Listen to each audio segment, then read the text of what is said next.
Okay, so you're an ex for Yeah, 20. I was born and raised in Scientology. I got deprogrammed and got out of Scientology a couple years ago, I think '09.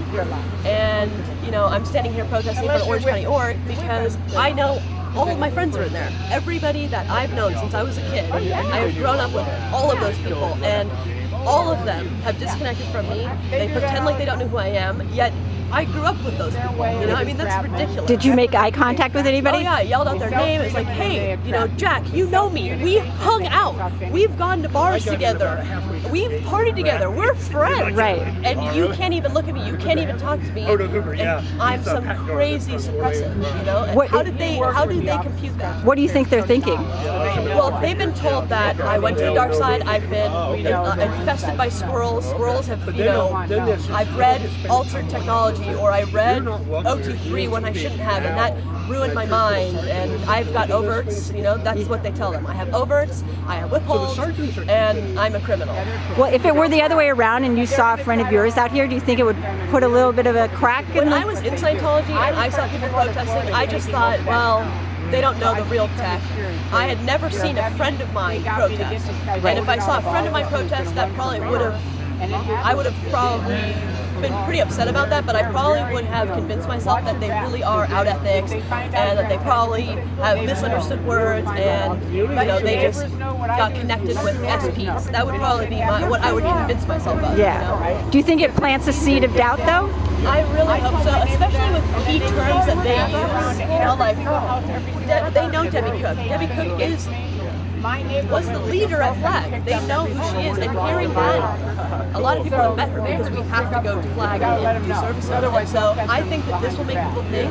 And when I was in Scientology my entire life, I never knew anybody that was declared. It's only a recent thing in the last few years that everybody's getting declared. And so I think it's getting people to wonder what the hell is why. I thought it was only L. Ron Hubbard says it's 2% of the world is suppressive. Why is it actually all of their friends and family is suppressive? That makes no sense, and that's gotta mess with their wiring. So hopefully, you gotta hope. Right. Well, yeah. So hopefully the Debbie Cook, hopefully Debbie Cook, and the fact that OT8s are being declared. Yeah. Do you think they still wonder about Luis Garcia, who gave $500,000 to this? I think they have got such a great DA pack on Luis Garcia, meaning that they convince you that he's actually a criminal and has been a criminal this whole time.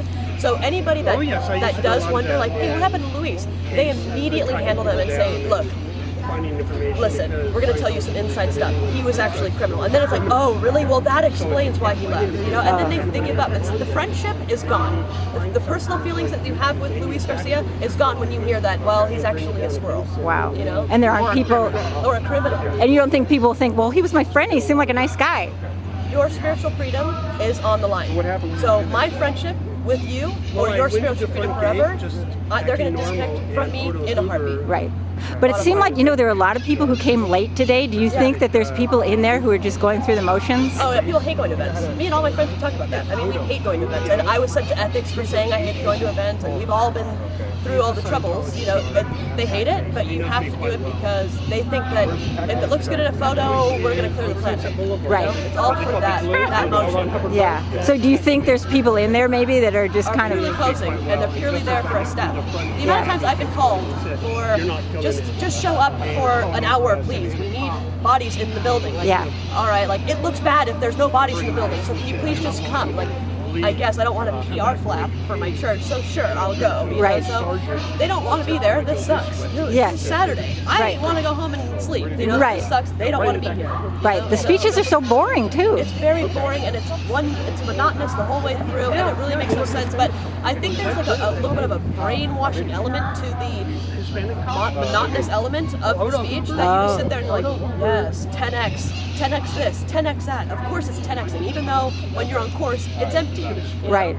So somewhere else is 10x. So yeah, it's just our org sucks, but it doesn't suck over there, and it doesn't suck in Milano, and it doesn't suck in other countries, but it's just our org because Orange County's PTS of the middle class is what they would always say. What does that mean? Meaning just they have money and that's all. They care about material things instead of being spiritual. That's an Orange County problem. So that's why our org is not doing well. Because I would always ask, why are we empty? I mean, this sucks. I want lots of people here.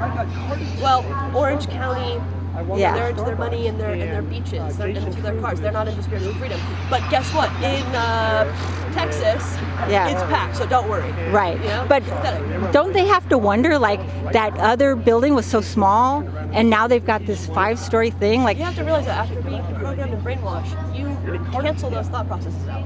Anytime that I had really shitty experiences in Scientology, I never said to myself, wow, the church is fucked up. I said to myself, what am I doing wrong? It must be me. I must not be able to be cleared. I must be totally aberrated. You never think to yourself there's something wrong with the church, because the church is the Almighty, you know? Right. And that's why they're still in there. It's Yeah. not I'm a logical, well-educated person, Yeah. but I was trapped for 20 years, you know? Right. It's brainwashing. It's very subtle. It's every single day.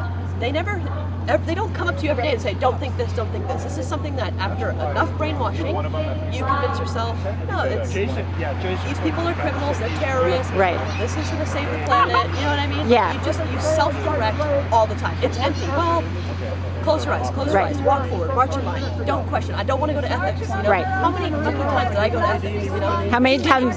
30, 40, 50. Seriously? All the fucking time I'm in ethics because Wow. I don't want to go in courts, or I seem a little down, so go to ethics. You know, it's like they don't like that, but it's me. You know, Right. I'm a bad person. That's why I'm going to ethics, not because they suck. Right. You know. Do you mind saying how you got out? Yeah, I got out. My whole family got out first, and they had a little bit of concern of getting me out because my boyfriend and his whole family are all Scientologists. So they kind of waited a little bit.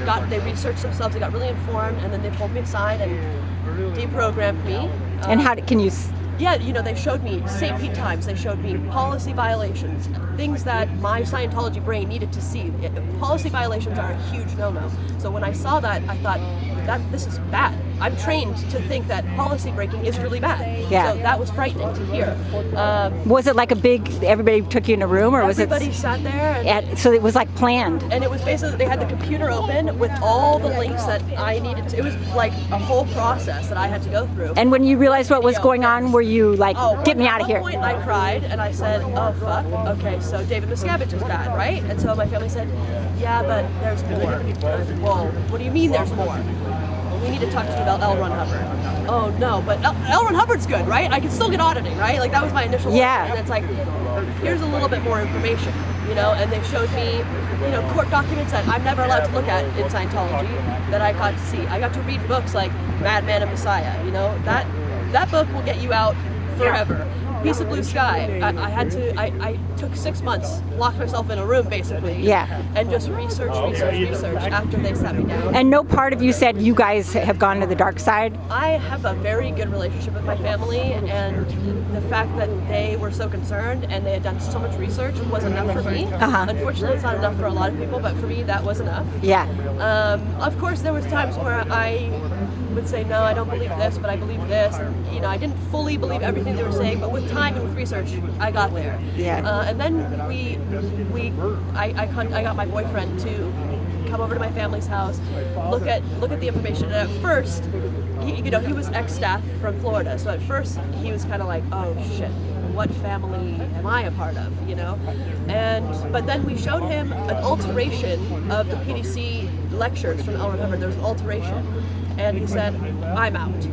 Because once you're messing with the text, that's it, you know? Yeah. So the only problem is that his whole family is in Scientology, and that his brother is in the Steward at Celebrity Center LA at the time, and had been in for 8 years. So we slowly got him out. He also did research with me, and surprisingly, they gave his brother liberties, like a little bit of time off. We were under the radar, so maybe that's why they gave it to him. They gave him liberties, and so he went to go visit his family in Atlanta. We had managed to get his family in Atlanta out, so by the time his brother that was in the Steward went over to his family in Atlanta, they sat him down and they got him out, and they said, you're never going back. Coming in? Yeah. He said you're never coming. I'm sorry. Sorry. Yeah. I got The it. family sat him down. Yeah. And said you're not going to come They out. showed him St. Pete Times. They showed him policy violations. They showed him videos from, you know, Marty and Rinder, and they educated him on what's going on. And he said, okay, I'm not going back. You know? Wow. So He must have had doubts already.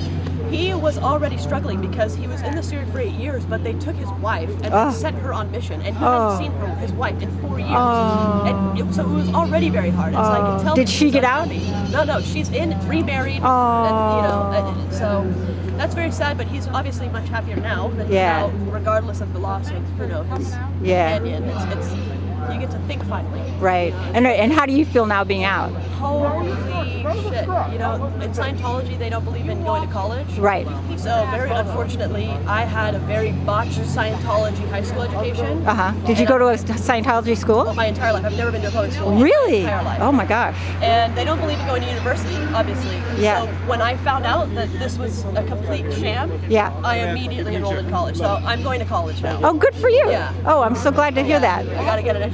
Yeah. A real world education. I'm meeting so many amazing people, and my mind is it's wild. I've never been happier, honestly. Yeah. I've never been happier. Oh, good. Ever. The shackles are off. Yeah, I can look at the fucking internet whenever I want, at anything, and I can be friends with whoever I want. Yeah. That's amazing. I know. So the freedom must feel really good. Freedom and freedom of speech, and I don't have to worry. Okay, if I have a beer, am I gonna go to ethics? Yeah. That's how it goes. If you do something bad, it's ethics time. And so it's like, I don't have to care. I'm a big girl now, I can do what I want to do. It's great. I was wondering if it does feel like this weight off your shoulders, like now, Huge. like you don't have to keep thinking what's wrong with me and what am I doing wrong. Scientology, the one thing that I'm so pissed about is that it always made me internalize, like, what am I doing wrong? What did I do wrong? What am I doing? What am I doing? What am I doing? It's always me, it's my case, it's my aberrations. That's always how it goes. Does it take a while to get rid of that? The decompression process is long. I still am trying to kind of calibrate. I try, I'll say the words that for Scientology terms. It's like I need to come up with new vocabulary when it comes to that, because it's hard. Yeah. It's been my whole life. I was born in, so 25 years. Wow. Well, at least you're young enough now. You can still recover your life. It's so exciting. Yeah, and I'm sure you learned things that I did, and I never did drugs, and I was very ethical, so I can thank Scientology for that, I suppose. Yeah. But in my opinion, good parenting, I could have also been that way. Right.